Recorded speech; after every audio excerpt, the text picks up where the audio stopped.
Hey guys, welcome back. Tisha here, back for another chapter reading for The Polygamist Daughter. Hopefully, this works okay. My camera is dead, and I want to make sure that I get this recording done. So, hopefully, the audio does not get distorted. Go ahead and do me a favor and hit the like button as we jump into The Polygamist Daughter, chapter 11. Living in the beach house had been such a high point in my life that I was overdue for things to start going downhill. And they did. With our move to a tiny 3 bedroom, 2 bathroom, dilapidated house in Ogden Circle in Denver. All told, 3 sister wives and 20 children were crammed together in a 1,900 square foot living space. My mom had little time to spend with me, but I'd grown used to that. Her nearness and presence was enough. Once again, I was ushered into a new era of discomfort, fear, and insecurity anytime I wasn't in the new school with my younger siblings. I loved being at school. It was a haven and a respite from the realities of my home life. I saw my mom only in the morning before I left because all the sister wives and the older teenagers in the family worked at Michael's Appliance, named after the archangel Michael, while the younger kids were in school. They typically stayed at the warehouse until 9 o'clock, so all afternoon and evening we younger ones were home alone, unsupervised. One of the older, barely older girls would be left behind to tend to all the little kids. A 12 or 13-year-old kid would be left in charge of a mass of 10 or more children. I still have my secret stash of pesos that I had earned in Mexico. That's a lot. That is a lot. Only a few people knew about the money. I was afraid the pesos might disappear if I didn't watch them carefully. I finally confided in my mom's sister wife, Linda, who handled finances and did the bank runs for the family business. She'd offered to exchange the Mexican money for US dollars. The total came to more than $20. Never having had or even held more than a few pennies at one time, I felt rich. I spent the money buying treats and other goodies at the store. Linda lived in a small, roach infested apartment located on the second floor of the appliance business. A kind hearted woman, she always treated my siblings and me with respect. Her daughter Darlene was my age, and we enjoyed playing together. When we were younger, our moms had given us matching dresses with a colorful apple print on them. Linda's two sons, Tony and Robert, were also my playmates. Since she had a sweet tooth, Linda frequently bought a 10-pack of Snickers bars for herself and hid them in various places in her apartment. We quickly found her favorite hiding place and tried not to get caught enjoying the chocolatey goodness. When, or more likely, if anyone actually paid us for the work we did in the appliance warehouse, we kids quickly learned how to manipulate the soda machine in the break room. After inserting the quarter that Linda gave us, we could reach up in the space where the cans come out of the machine and grab multiple cans.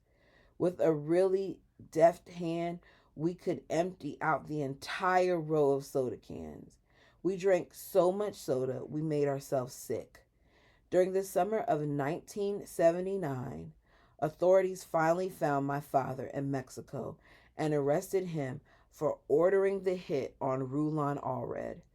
Dad was extradited to Salt Lake City, Utah, where he languished in prison awaiting his trial. I don't recall how I found out about his arrest other than seeing pictures of him in newspaper clippings. One photo of him in handcuffs that appeared in the National Enquirer after the Mexican police finally caught up with him haunted me every time I looked at it. Though I recall thinking, wow, my dad's in jail.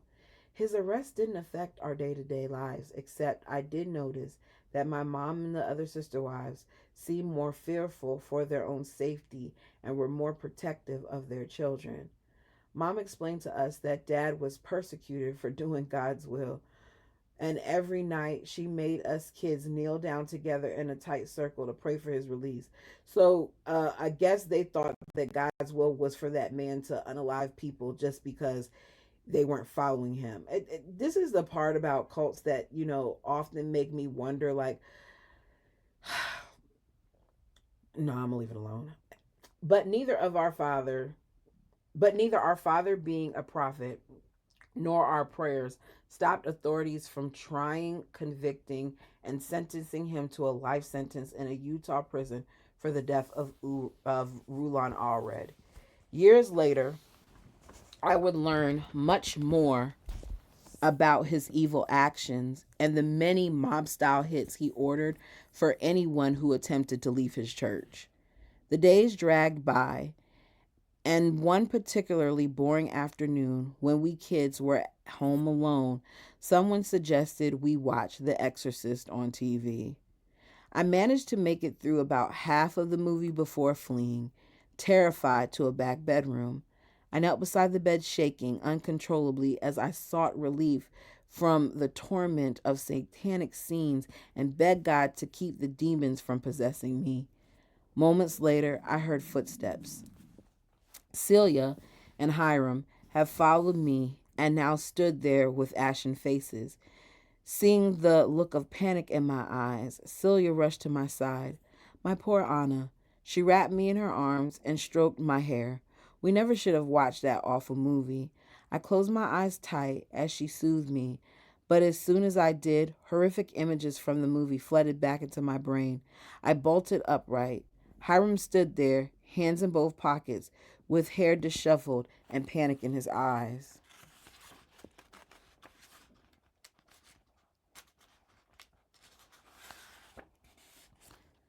I stared at them. Why in the world did we watch that? I'll never be able to sleep tonight, maybe ever again. Hiram nodded. I'm sure we'll be fine, but I know what we can do to take away the spirit of the devil. Let's read the Bible out loud together, Celia said. I saw through Celia's attempt at bravery on our behalf. How do you know that will work? I pressed my lips into a tight line. We continued to debate whether the devil could also possess us, just like that young girl in the movie. I desperately wanted to close my eyes to shut out everything around me, but when I did, I ended up battling the onslaught of horrible images. I grabbed fist full of hair and plopped backward on the floor. Finally, Celia stood up. Hang on, I'll be right back. I looked quizzically at my brother. When Hiram shrugged, I buried my face in my hands. Seconds later, Celia returned with a Joseph Smith translation of the Bible, the only Bible we were allowed to read because it was translated correctly. She has that in quotes. And it just goes to show you that it wasn't translated correctly and they probably did some stuff to it. Ugh, don't get me started on that. She held it out to us like a peace offering. I think this will help. We looked doubtful. Well, it couldn't hurt, Celia said, smiling. She sat down, crossed legs in front of us, and began reading from the book of Psalms. The words had a calming effect on us all. After we each read a chapter or two of the Bible, I finally started to believe the devil wasn't going to try to enter my body and possess my soul. At least, not that night. Not long after school started, the restriction of being cooped up together at home began to wear on my siblings and me. We began to get on each other's nerves. We fought over silly things and one upped each other every chance we got. Card games sometimes ended prematurely because there were arguments about the rules. I think our disconnect was particularly due to being around other normal kids who lived in homes with a mom and a dad, brothers and sisters. I had no trouble making friends at school, but I knew better than to talk to them about home. We weren't allowed to make friends with outsiders. Roller skating was at a big was at the what? Okay, roller skating was big. Okay, there we go. At that time. And many of our classmates went to roller rink on Friday or Saturday nights. We never went because it cost too much and the music they played was worldly. But one Friday at school, my friends invited my stepsister June and me to go with them to the rink. I was so thrilled to be asked, but I didn't want to admit that we didn't have enough money to pay our own way, so I didn't commit either way. At lunchtime, I caught up with June in the cafeteria. Some of my friends are going to the roller skating tonight and invited us to go with them. I want to go so bad, but how can we go without any money? June shook her head, but she gazed beyond me as if lost in her own thoughts. You know what, though? I have an idea. Tell them we'll figure it out so we can go. Really, but how? We'll work out something. With that, she turned and carried her tray to the other side of the cafeteria to eat with the kids in her class. That afternoon, when we got home, June and I formulated our plan. We need $2.25 each for admission and to rent skates, but when we pooled our resources, we came up with only 50 cents between us. $2.25. Those must have been the days. Where are we going to find the other $4? I didn't want to be negative, but I knew Mom wouldn't give us money, and she wouldn't give us permission to go if we asked. Let's ask people in the neighborhood, June suggested. You mean beg for money? I stared at her, frowning. No thanks. I had enough of that when I lived in Mexico. We're not begging. We're just asking if they could help us out. You never know. Someone might want to help us. June stuck out her bottom lip and looked at me with puppy dog eyes. Okay, but we can't tell anyone what we're doing. I don't think Mom would approve. We bundled up against the winter cold and started going door to door. The awkwardness of flat out asking for money was quickly overcome by our eagerness to roller skating. June and I took turns with our opening pitch. We want to go roller skating tonight, but we don't have enough money. Can you help?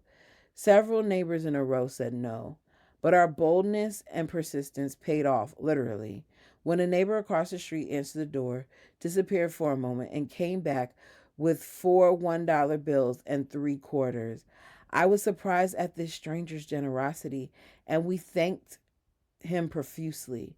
We wouldn't even need to use any of our own money. To this day, I can picture the front porch of that house and the kindness in that man's face. June and I skipped back home, and I called my friend later. We sneaked out and walked to my friend's house. Her mom drove us to the rink, dropped us off, and picked us up several hours later. I reveled in the fun of that entire evening, a night my mom never found out about. Something as simple as going roller skating meant a big deal to them. In Denver, all of us girls slept downstairs in the basement, along with my 15-year-old brother, Herbert, who had some privacy behind a walled-in space. June and Megan, two of Beverly's children, lived more typical teenage lives. They knew all the top 40 hits, falling asleep to rock and roll countdowns on the small transistor radios they kept under their pillows at night. They wore makeup and they fixed their hair in the popular feather style. I tried to feather my hair on numerous occasions, but the thickness and the texture didn't cooperate. Both girls had boyfriends and hung out with the popular kids at school. My mom was mostly unaware of their activities. I longed for my older stepsister's acceptance and tried to be as cool as they were, but I felt like a tag along most of the time. They would leave the house to roam the neighborhood with their boyfriends, sometimes ending up at the boys' homes when their parents weren't there. June and Megan would disappear into bedrooms with their boyfriends while I waited in the living room. My longing and desperate need for acceptance put me in uncomfortable situations that no grade schooler should be in. Yeah, exactly. If they were going to leave her there like that, they shouldn't have allowed her to come. On Sunday nights, the big people went to a church meeting at someone's house, and when the meeting wasn't at ours, we kids fended for ourselves with one older sibling in charge of the multitude of younger kids. On evening, Herbert was the designated One evening, Herbert was the designated babysitter. although when everyone left, he immediately sequestered himself in his room. When I went to the basement, I heard sounds coming from his bedroom and knocked on his door. "Come in," he shouted, rather impatiently. I eased open the door and saw Herbert's face illuminated by a small black and white TV sitting on the dresser. I didn't know he had his own TV. He must have gotten it for free on an appliance pickup or bought it at the thrift store with the money he'd found inside the dryers he had fixed. "What are you watching?"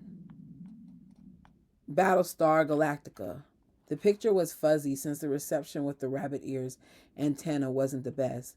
"What's it about?" "Space and interplanetary battles," he said, never taking his eyes off the screen. "Sounds cool," he sighed. "Want to watch it with me for a few minutes?" I nodded and rushed to sitting on the floor at the foot of his bed. I had to crane my neck, but I didn't care. I was fascinated by the program and fell in love with the show that night. When I stood up, I decided to take a chance. Herbert, can I ask you something?" Smiling, he pointed his forefinger at me like a gun. "Shoot." "I was wondering if I could watch Battlestar Galactica with you every Sunday night." I tried to give him just the right combination of pathetic look paired with eager anticipation. "What do I get out of it?" "What do you mean?" "Well, you want to watch my TV in my room and disturb my privacy. What's in it for me?" He ran his fingers through his hair and then laced them behind his head. "What do you want?" As soon as the words popped out, I regretted them. I should have given him my thoughts on a potential trade off first. Anything he came up would be undoubtedly worse. "I want you to clean my room." "What? How often?" "Once a week. If you clean up my room every week, I'll let you watch it with me." "That seems fair."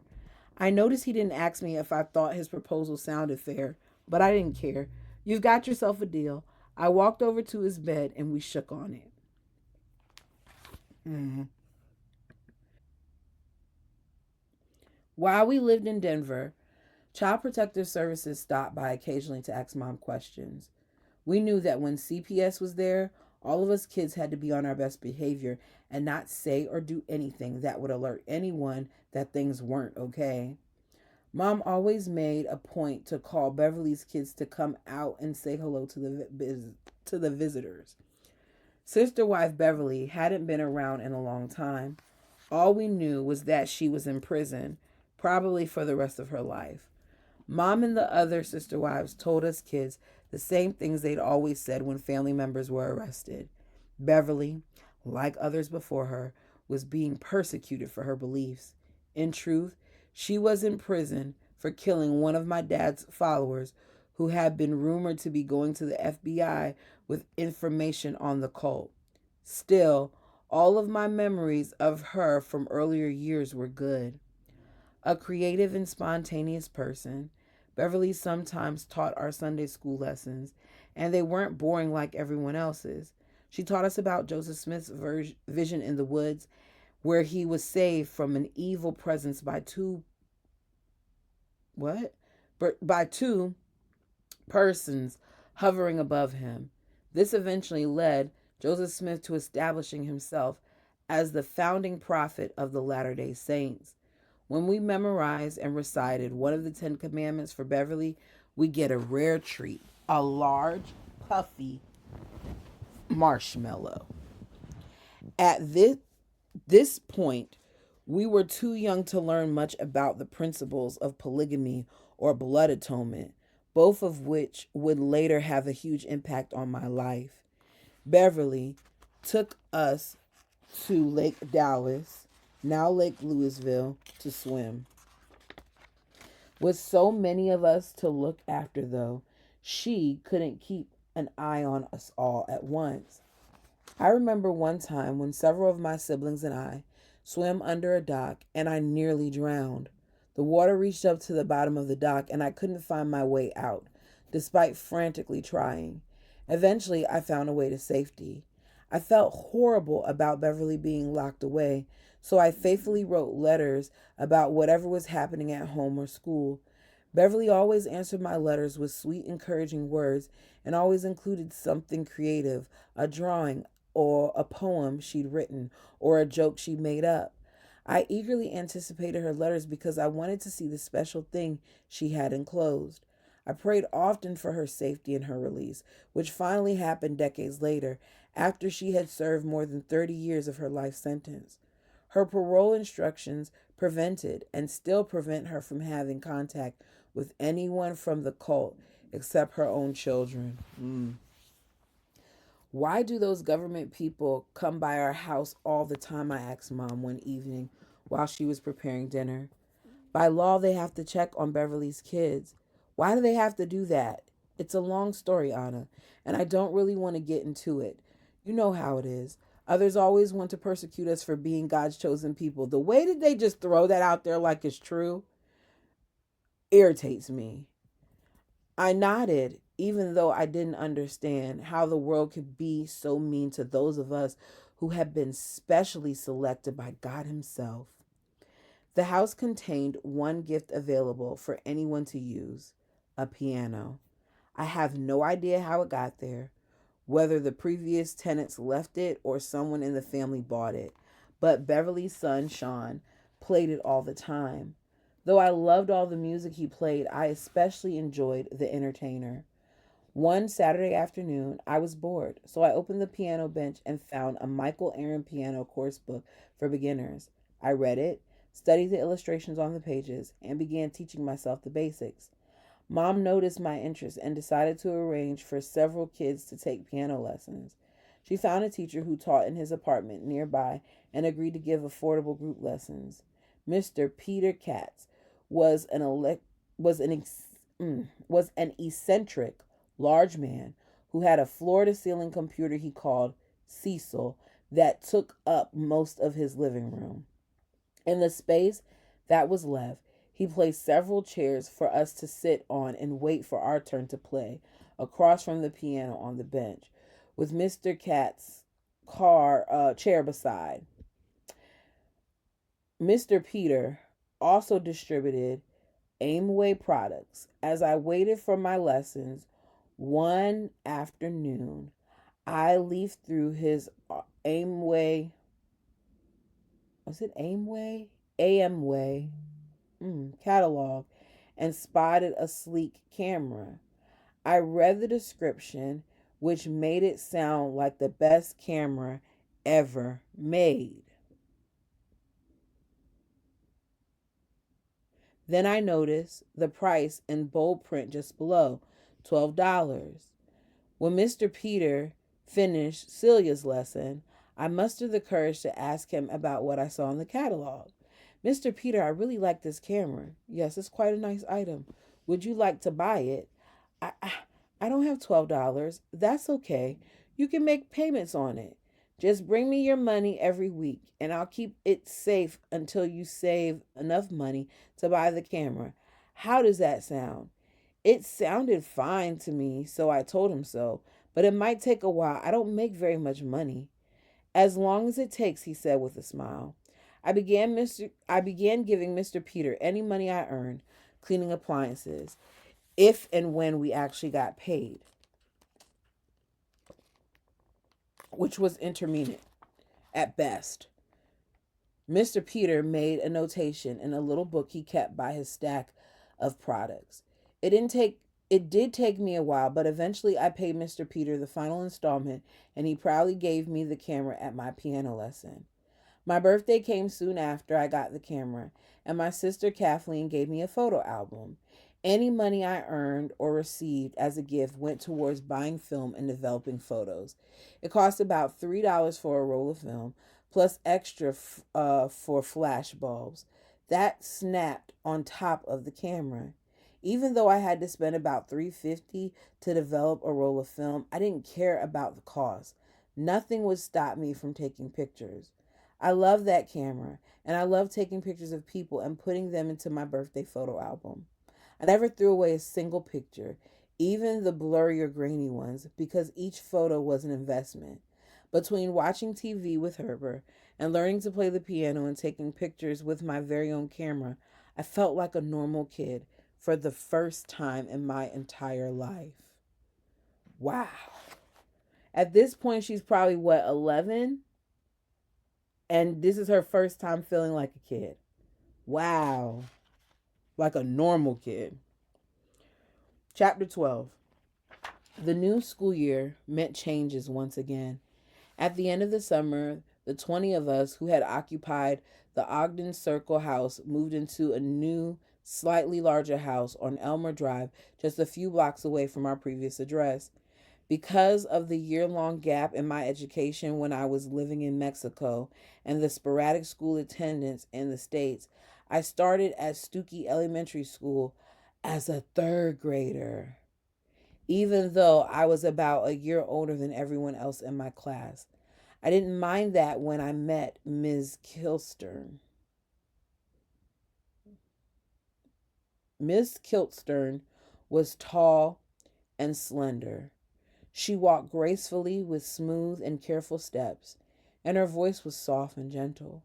She had long, dark auburn hair, which contrasted beautifully with her fair skin and freckles.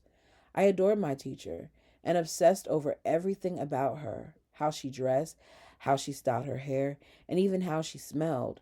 I had always craved attention and approval from all of my teachers, but Miss Kilstern soared far above the rest. She was patient with me and motivated me when the work seemed overwhelming and I wanted to quit. Somehow, she knew when I needed a hug and kind words of encouragement. Though I could always read well above my grade level, I was behind in math, science, and history. My education, with its starts and stops, was like a tangled pile of yarn that stuck out every which way, instead of being a tightly wrapped ball. Being a strong reader with excellent comprehension saved me, allowing me to manage fairly well in subjects I wasn't familiar with. Mrs. Kilstern helped me when I didn't understand things, sometimes very basic concepts that I should have known. She brought out strengths and abilities in me I never knew I had, and because of that, I worked harder in her class than I ever had in any other. I was determined to earn her approval. I love books, especially the ones by Beverly Cleary and the Boxcar Children's series. Another favorite was Where the Red Fern Grows by Wilson Rawls. It was difficult to read the last chapter of that book because I was bawling my eyes out. At times, I did open it up and reread the last few chapters just so I would cry. I believe I was grieving things in my personal life that I didn't realize needed grieving. Wow. The fact that a book helped her see that. The act felt therapeutic. The days when the reading is fundamental cart came to our room were my favorites. I got to return the book I'd been reading and borrow a new one. Construction paper cutouts of the planets dotted our classroom walls. Every time a student finished reading a book, Mrs. Kilster moved his or her name to the next planet closest to the sun, the ultimate goal. One boy, a fast reader, always had his name ahead of mine. I wanted to pass him because I wanted to be the first one to reach the sun to please my teacher. I never did get ahead of my competitor, but this little game helped me learn about the planets. When we studied Colorado state history and read about the Indians who lived in the southwest corner of the state, we got to make biscuits like the Indians did. Since I was constantly hungry, I grabbed the biggest biscuit, much to the dismay of my classmates. At recess, I loved to play tetherball, and I was good at it. Being taller than the other kids gave me an advantage, and I won a lot. On the swings, we could really go high and then jump off trying to outdo one another. The monkey bars presented a challenge. If your hand slipped and you fell, your turn was over. I was so determined to swing from one bar to the next that I practiced over and over until my hands became blistered and raw. I remember that. I got a blister before and my skin peeled right in the middle of my hand from the monkey bars. She didn't say that. I'm saying that. I always made it across without falling. There was a boy who liked me and showed his affection by drawing me a picture of a Denver Broncos helmet. Then we started, quotation marks, going together, and he occasionally walked me home from school. The highlight of my need for approval came during a school assembly when I received the Stuckey Elementary Student of the Month award. I knew that Miss Kiltzner had nominated me and possibly even argued my merits to her fellow teachers. Just thinking about her confidence in me made me want to try even harder in her class. I couldn't get over seeing my name on the fancy looking certificate. After school, I ran ahead of my siblings and the rest of the kids to get home as fast as I could. I burst through the door and shouted, Celia, Celia, you'll never guess what happened today. She hurried into the living room from the kitchen. You got 100 on your spelling test. No better. I held up the cream colored certificate and shouted, I'm the student of the month. Mrs. Kiltzner nominated me. Can you believe it? She beamed with pride. Later that night, when Mom came home from work, I showed her my certificate. Her jaw dropped in mock disbelief, and then her lips slowly curled into a huge smile. She pulled me close to her in a giant hug. It doesn't surprise me at all. You're a wonderful student, so kind and obedient and hardworking. She stood back, pushed up her glasses that had slipped down her nose, and read the certificate. I'm so proud of you, Anna. Here, this honor deserves another hug. I buried my face in her chest, smelling the oil of Olay cream she used, the only luxury she allowed herself. I smiled and sighed, content and secure. Another reason I loved going to school was for the food. All of the kids in our family qualify for free lunch.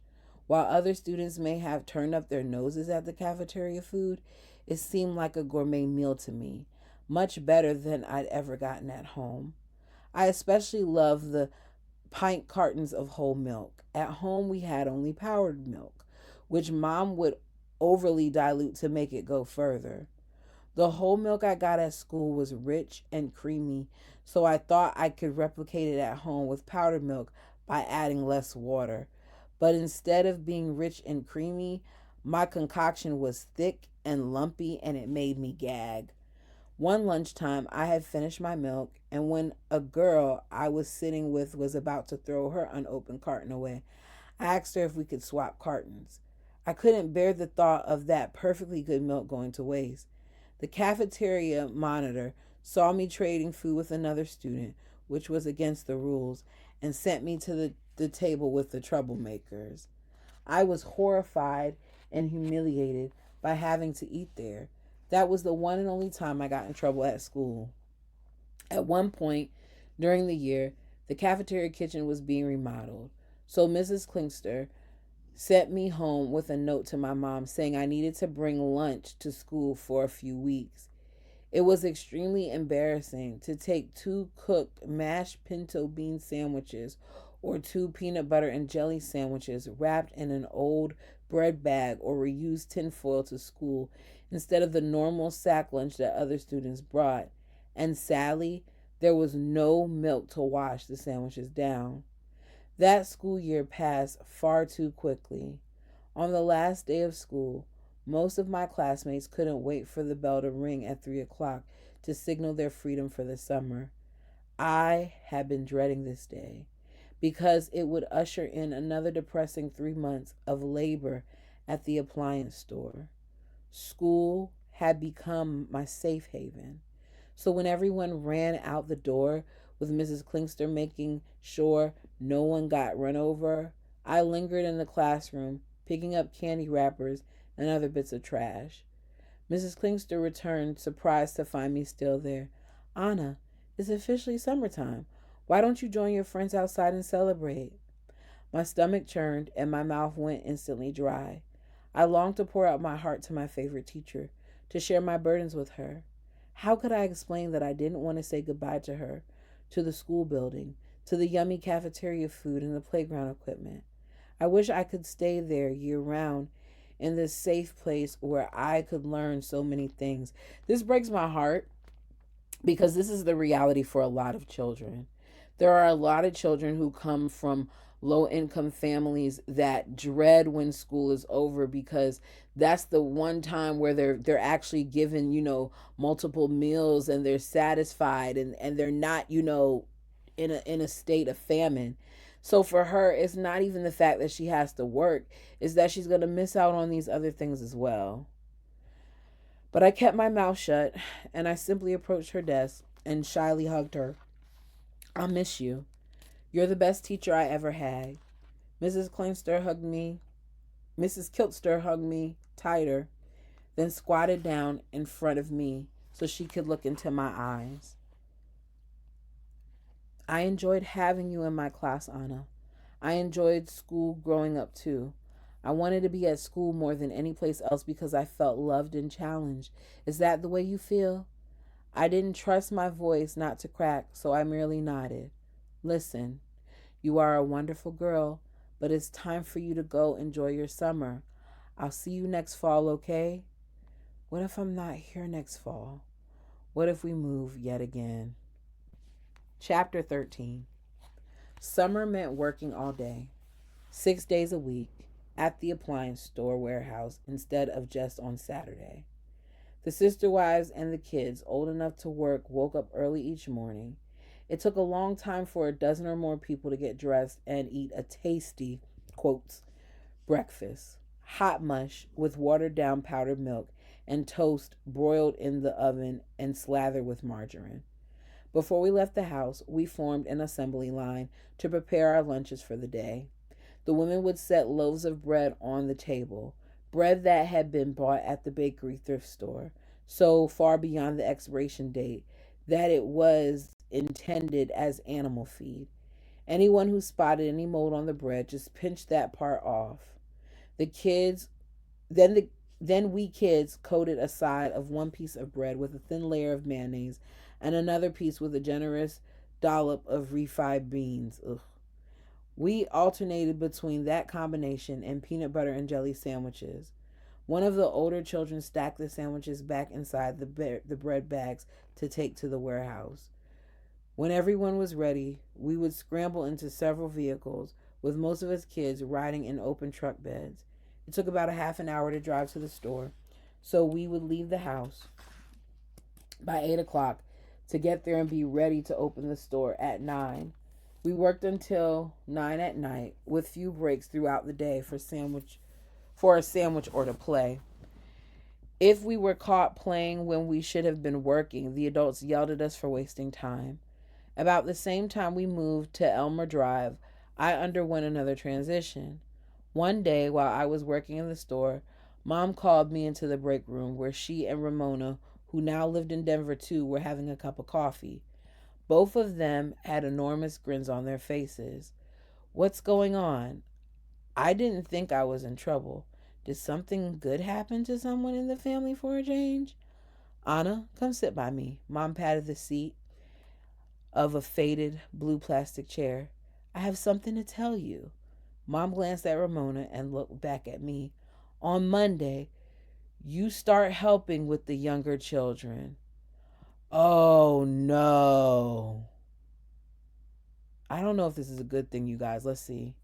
I get to help watch the kids. This may sound like work, which technically it was, but to me, at age 10, it meant I had graduated from being one of the annoying little kids to contributing to the family. I would alternate between being a mother helper and cleaning the appliances. Mom knew I understand the gravity of this rite of passage, and she nodded solemnly. With all of the women working, each sister wife who had a nursing baby assigned her infant to another girl between the ages of 8 and 10 who served as a second pair of hands. Our job was to do whatever the mothers asked us to do or to keep the babies happy while they worked nearby. I was thrilled to be promoted from a liability to an asset just like that. I had always hoped that I would be assigned to watch the children of Ramona or Faye. I felt closest to them because they were my half sisters from my mom's first marriage. Sadly, that proved too much to hope for. Dan Jordan had given two of his older wives, Sheila and Jody, complete authority over the girls who tended the younger children. They discouraged any form of favoritism and deliberately placed in our care preschoolers and babies we weren't closely related to. Determined to break up family loyalties, the sister wives used this self imposed authority as another way to control us. After being reprimanded and shamed for showing favoritism to my sister's children and accused of ignoring the children of Dan's other wives, I learned not to question who was assigned to me, who was assigned to my care each day. Every day brought new excitement, as several of us girls would get together and play moms. We diapered and clothed our babies and carried them on our hips around the vicinity of the appliance store. When the babies got hungry, we took them to their moms to be nursed. We often did odd jobs like cleaning house and doing dishes for the moms, especially the ones who had living quarters on the warehouse property. The warehouse was located off Federal Boulevard, surrounded by a chain like fence woven through with plastic slats for privacy. The driveway to the warehouse was beside Taco House. The living quarters of some of my extended family was a tiny rundown house on the side of the driveway. At the end of the driveway was an L shaped building that contained two areas of warehouse space, the storefront showroom, an office, and Linda's upstairs apartment, accessed by a dark stairwell. The high ceilings in the warehouse made it hard to regulate the temperature, so in the winter we nearly froze, and during the summer it was deathly hot. The big industrial fans hanging from the ceiling did little more than move warm air around. Thankfully, someone usually opened the oversized garage doors leading into the warehouse areas to allow fresh air in. One afternoon, my stepsister June, my half sisters Darlene, Linda's daughter, and Eva, my dad's seventh wife, Rosemary's daughter, and I took our babies out for a walk in the neighborhood. We passed the White House just inside the gates of the property, turned right, and headed toward Taco House, the restaurant right outside the property gates.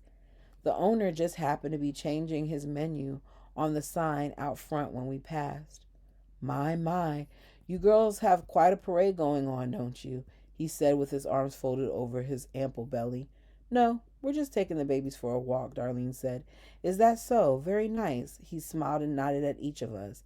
Suddenly, he raised his eyebrows and held up his right index finger. Hey, wait here. I have something for you. I'll be back in a minute. He disappeared into the restaurant. June's brow furrowed. That's suspicious. Her brow furrowed. That's suspicious. Eva chimed in. Yeah, I think we should go. Our moms wouldn't like it if they knew we were talking to him. I think he's nice. We should see what he wants. I rarely turn down the opportunity to get anything for free.